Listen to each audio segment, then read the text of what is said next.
To the Point with Kelly Dunn and Michael Williams. Guess what? His wife has actually never worked a day in her life. She's never really dealt with the kinds of economic issues that a majority of the women in this country are facing in terms of how do we feed our kids, how do we send them to school, and how do we worry, and why do we worry about their future? It's the comment that put the campaign spotlight on women. Now, how will Barack Obama and Mitt Romney try to win over female voters? Good morning and welcome to the Point as we take a look at women voters and the issues that are there on their priority list. Our guests have firsthand knowledge of the topics, well-versed in politics. They are State Senator Maria Sachs, a Democrat from Delray Beach. Thank you for being here. And Margie Hellshine, the Vice Chair of the Palm Beach County Republican Party. We thank you both so much for being with us. Let's get to the point. Hillary Rosen, the political consultant we saw there in the clip, did back away from that comment. The day after, of course, there was a huge uproar after she said that about Ann Romney. You know, first of all, you know, I don't want to turn this into working women work harder, stay-at-home moms work harder. That's not what any woman wants any of this to turn out to be. What do you think, I mean, the key, the crux of her message was, and why it resonated with people so much? Let's start with you, Senator Sachs. Thank you so much. I think that everybody wants to capture the woman's vote. And we all know that women look at the candidates independently, many times, of their political party. More than men. We all know this as public servants and as politicians. So I think what is happening in this, quote, mommy war, is that everybody's trying to capture the woman's vote. And so you've really pitted one group of women against another, and I don't think amongst women it really has resonated as much as they wanted it. Do you think it had more to do, though, with, you know, the rich versus the not so rich? Because clearly I think what Hillary Rosen was really trying to say was that Ann Romney's rich. She hasn't worked a day in her life because, you know, she hasn't had to work outside the home. And that's always been an ongoing debate about, you know, with working women would like to stay at home. Stay-at-home moms think, well, I'd love to have a career. I mean, you know, I don't know. This whole thing has been, I think, very distracting to a lot of people in this campaign process. I don't think so. I think, you know, I kind of agree with what Maria was saying. It's pretty much she was trying to just capture the women vote. But I think it's also, when Hillary was saying that, you know, women... Work is what you do to make yourself enjoy what you're doing as far as paying your bills, or whether it's what, you know, you do what you want to do, whether it's working in the home or out of the home. And we all work, but we're all doing different things. So if you choose to be a stay-at-home mother, that's what you choose to do for your work. Pitting women against each other, though, that doesn't help, and that's what But surely, though, there is a gender gap here. I mean, the polls show it. The latest polls show a gender gap of anywhere, depending on the poll you look at, 6 to 10 points, a gender gap that favors President Obama. Clearly, there was a lot of debate during the GOP presidential primary contest about women's issues and whether Republicans were sensitive enough on issues ranging from contraception and other issues as well. So this is a real issue. How are Republicans going to deal with that and close that gender gap among women? How is Mitt Romney going to do that? Well, 92.3% of the jobs lost under Obama were women. Which the Democratic administration, the Obama administration, disputes. I see you shaking your head. They dispute those numbers, that they're quite that high. Well, those were numbers that we were able to verify, but you know, I think, again, it's a matter of capturing the women vote, and that's what is really at stake here. But how does Mitt Romney do that? How does he now reset and say, okay, I'm looking at the polls for whatever worth you want to give them, and say, I reset, what do I do? What are the core issues, the issues I need to make sure I'm touching bases on with that huge women's vote to make sure I can close that gap before November? If you were giving him advice, what do you say? I'd say keep on doing what you're doing, because women are happy with Mitt Romney, and we are definitely seeing that Ann Romney is a role model. She's an MS survivor, she's a cancer survivor, and you know what she's done for her children has shown everybody that, you know, it's hard work no matter what you do. But it's an economics issue. Shouldn't the attention be on things that can then strengthen the family, you know, and help people so that they're not in such financial straits, so that, you know, there's more family leave time? I mean, we have a deplorable, you know, family leave basically policy in this country compared to other countries. Absolutely. I mean, we really do. We don't treat women and families with the respect I think they need. So shouldn't the focus be not just on, oh yes, Ann Romney and I don't know. I just think we're so off base on this. The mommy war has taken over. Absolutely, because I tell you, when you look at the statistics in this country where 77% of mothers work outside the home, what happens is that what the focus has come now is that Ann Romney is in a minority. Now, why do most moms work outside the home? I say work outside the home, because staying at home is a lot of work. A lot of work. It is a lot, and every mom will tell you that, and every dad will tell you that too. It's because what we need to do in this country is to give women choice.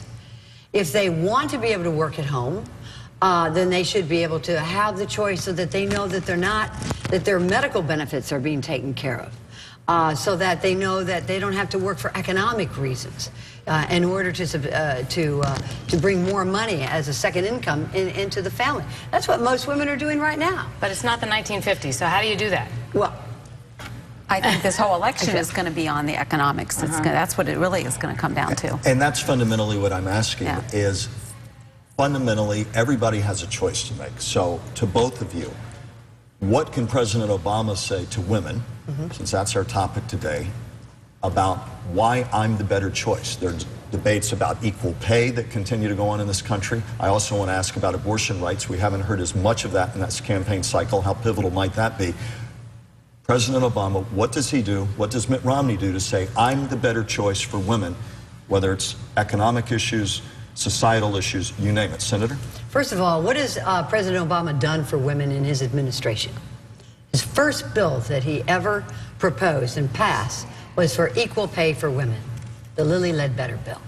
The very beginning, one of his first acts as president was to establish a council for women and girls. And that was to make sure that every goal of every government office should be first on how are they treating our women and our girls. And you know why? This makes healthy families. You want to keep the family happy, you take care of the mom.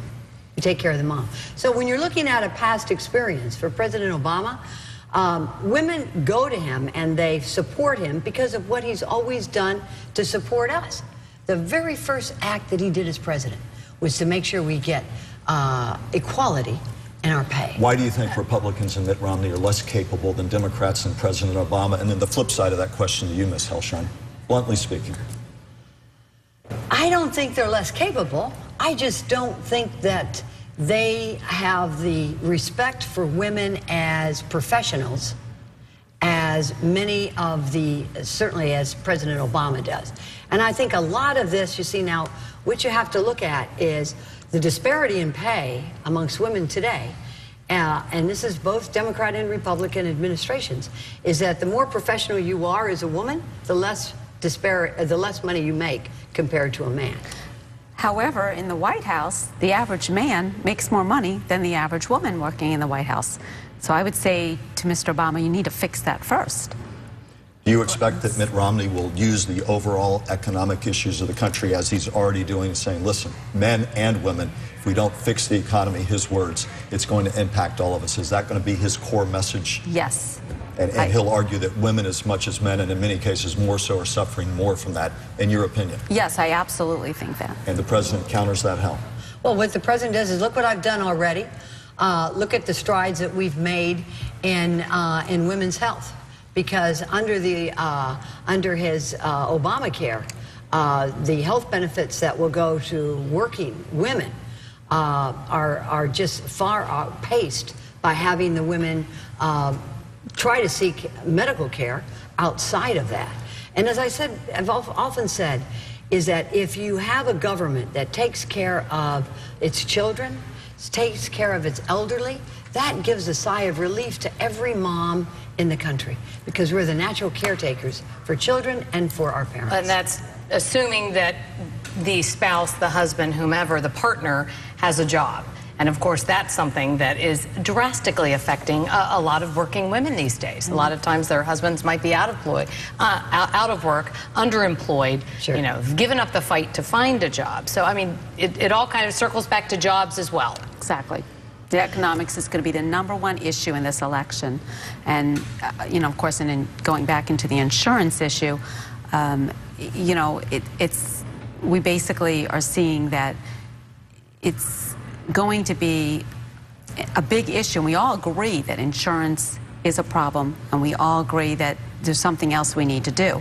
Obama was trying, and this is getting a little bit off what you were saying, but getting into religious freedom, and where he was trying to do the mandate with the, you know, going against the Catholic Church with making it mandatory, you know, for the contraception. And that's something that I think, you know, no president can do that, because that's where he's getting off target. You cannot do that. That's against religious freedom. What do you think? What do you think the main issue is right now that both should be focusing on, President Obama and Mitt Romney, as far as capturing the women vote? What do you think? Number one, the issue that we all have to face is providing economic security to our families. I agree. Number one. And then number two, also alongside of that is pay equality for women. And that's the most important thing that goes along with economic security for our families. Because you know what? So many of our families are run by a single mom. So if they don't have equality in pay, and if they can't find a good job, then the whole family suffers, and then the education, the schools suffer, and our society suffers. In addition to your final comments, very, very briefly, Senator, and then will abortion, in your mind, be pivotal in this campaign, the abortion debate? I think that more than saying abortion, I think that women's health is vital in this campaign. I agree. Women's health is vital, and I think that getting back into the insurance, we're getting off track again when he starts getting into, you know, all of the different mandates that he's trying to propose. But again, we all do agree that we have to do something with the insurance, and we do need to take care of everybody. All right, State Senator Maria Sachs, thank you very much for joining us today, along with Margie Hellshine, Vice Chair of the Republican Party of Palm Beach County. We appreciate your time. Thank you. Thank you for inviting us. Thank you both. Thanks. Thank you. Coming up. Thank you. We'll be back. We've got our roundtable coming up in just a moment. That's right. Stay tuned with all the latest political topics after this. Time for our roundtable with Brian Crowley, author of CrowleyPoliticalReport.com, and George Bennett, political reporter with the Palm Beach Post. Gentlemen, great to see you again. Thanks for being here. Good to be here. Comment on what our first guests were talking about in the fight for the female vote. I didn't hear many specifics come out on how either one of them really thought that either the president or Mitt Romney could truly win over the female vote. What did you think? There's definitely a gender gap in polls. One of the things I thought was interesting, there was a New York Times poll this week that had the race tied 46-46 nationally for whatever a national poll's worth. But Romney led among men 49-43. Obama led among women 49-43. The flip side of that, I think. Romney led among men and Obama led among women. What was interesting was in their poll they broke out married women versus single women, and married women narrowly favored Romney, but single women it was like 62-34 in favor of Obama. So there's a gender gap, and then there seems to be a gap between single women and married women. What are you hearing about why there's a gender gap, and how, if you're Mitt Romney, do you close it? How, if you're President Obama, do you continue to leverage it? Well, I think this is somewhat of a manufactured gender gap. I mean, and the Democrats are looking for any edge they can find, and there have been some issues like the contraception issue that got raised during this cycle, during the primaries on the Republican side, that have caused some consternation among some women. But, you know, George mentioned when we were off camera that you could look at those same polls and find a gender gap for President Obama with men. You know, this is an election that's probably going to be won by very small margins, and I think a lot of this is the Obama campaign trying to lock down as many of these women as they can. One interesting thing was, I mean, the whole kind of war on women as a talking point really started in February with the contraceptive controversy and Rush Limbaugh and stuff. But if you look at Obama's numbers with women, he's always done better than Romney among women, but his margin among women has not really improved over the last couple of months. you know, it's where it was in end of last year and in January. And it seems to me that the larger issue, as you listen to what you both say and to what our guest said and to the national dialogue, is all of that will be subsumed by the larger overall, how's my pocketbook doing compared to 4 years ago? How am I doing, woman or man? Where am I economically as a single woman, a married mom with a family, as a single mom or married? I mean, do you agree that ultimately it's who can say how economically can help you regardless of this perceived gender gap or not? You know, I think where you could look at the gender gap, you could almost point the finger at Santorum on this. When Santorum started pushing harder and harder on some of the social issues, he pushed on issues that for women who are not, you know, conservative social voters, you know, for moderates and independents and for Democrats, he hit on some issues that offended some women. But I also think that, you know, I pulled up to get gas the other day, and it cost me nearly $60 to fill the tank. And, you know, when mom's driving the kids to school or is on her way to work and she has to fill up that tank, I think she notices that. If I were the Obama campaign, I'd be more concerned about the price of gas than the issue of contraception. Because the fact of the matter is, nothing's going to change with contraception, no matter who's in office. But gas prices, you notice every time you go to the pump. And women pay the same as men? I don't know. It's the old Yes, okay. Mine was probably right around $60 as well. Okay. So It's the old "It's the economy" stupid slogan from the 90s for everybody. That's what it all gets back to, right? I think so. I do too. All right, let's move on to another topic. George, you had a story about Florida's chief financial officer, Jeff Atwater from North Palm Beach, considering a run for the U.S. Senate. Right. You know, I think, and I don't know ultimately whether Jeff Atwater is going to do it or not, but it clearly shows that there's, among Republicans, there's some unease about the state of the race. Connie Mack is the front runner, but there's some Republicans that aren't sold yet that he can beat Bill Nelson in November. And George Lemieux today in an article conceded the uphill climb he has right now. The bigger question is this a matter of people looking at Bill Nelson and saying with the war chest he has amassed, we're having trouble getting traction, or seeing how we gather ground right now? I mean, he's got, what, $9–10 million war chest. That, I would think, as much as anything, has got the nerves rattling for Republicans at the moment. Yeah, Nelson has $9.5 million in the bank, and he doesn't at this point have to spend a dime of it. Meanwhile, Connie Mack and George Lemieux, and if Jeff Atwater gets in, they're going to be probably spending nearly all of their dough leading up to the primary. If you look at it just from a money side of things, it looks like Bill Nelson is going to be very, very difficult to beat. And even if you look at it from a political side of things, you know, Nelson has run for statewide office numerous times. He's considered a moderate Democrat by most people. Floridians know him. And Republicans I talked to believe that Nelson's going to be very difficult to beat. The thing about Nelson is, there was a poll, though. His approval rating was, I think, 36, and his disapproval around 32. And there's 33% of people that didn't know enough about him to have an opinion. I mean, this guy has been a fixture for decades. Yeah. And so, if somebody has a lot of money, if you don't define yourself, somebody else will. So if somebody had a lot of money, they could, you know, presumably... Well, isn't that the issue with $9.5 million? Right. He'll be able to define himself before they can. Yeah. But what's going on here? Everybody thought 2012 be a repeat of the midterms in 2010, that it be, again, get the incumbents out of there, we need fresh blood in there. Was there perhaps too much reliance on that in terms of the Republican camp saying, well, Nelson will be an easy target? People thought there would be a much more dynamic race early on, a much more dynamic set of issues and candidates going at it right now. And yet, at this moment, we don't seem to see that traction. Well, it's been a very disruptive Republican primary for those activists who pay attention to the Republican primary. I mean, you had Adam Hasner in the race, you had George Lemieux, you had Mike McAllister, who's still in the race, you had Mike Herodopoulos, the Senate president. So we've already had key people drop out of the race. Then Connie Mack jumps into the race, which stirs the pot. Now you have Jeff Atwater to talk about it. Actually, what it tells me is that there's not a strong leader at the top of the party who's, like Tom Slade would do, call everybody into a room basically and say, you know, we need to pick one and we need to get this thing moving. They tried doing that with Charlie Crist, and that didn't work out. So there's, I mean, the Republican Party right now seems very much like the Democratic Party of many years in Florida, where it had less to do about the party than it had to do with the individuals who were running. And they all had their own little fiefdoms, and I think we're seeing a little bit of that now with the Republican Party. Even Jeb Bush has not stepped up and said, here's what we need to be doing, guys. Well, I think when Mac got in the race, there was an expectation with his name ID and everything else that he would, you know, well, he has gone to the top of the polls, but that he would be more of a dynamic figure, and everybody would kind of coalesce behind him. And at least among kind of party elites, that hasn't really happened, and that's why people are talking to people like Jeff Atwater. Of course, only April, as we always caution, right. long time till November. We'll be back with more in just a moment. In our remaining moments, time for our Crowley Closer. Well, we had a very decisive ruling about what happened at the Wellington election, in the elections division with the supervisor of elections, so we can all feel comforted with the November election to know that we really don't know what happened, and they sure hope it'll all work out. Couldn't find the software bug. Couldn't find the software bug, but, you know, we hope the election will work next time.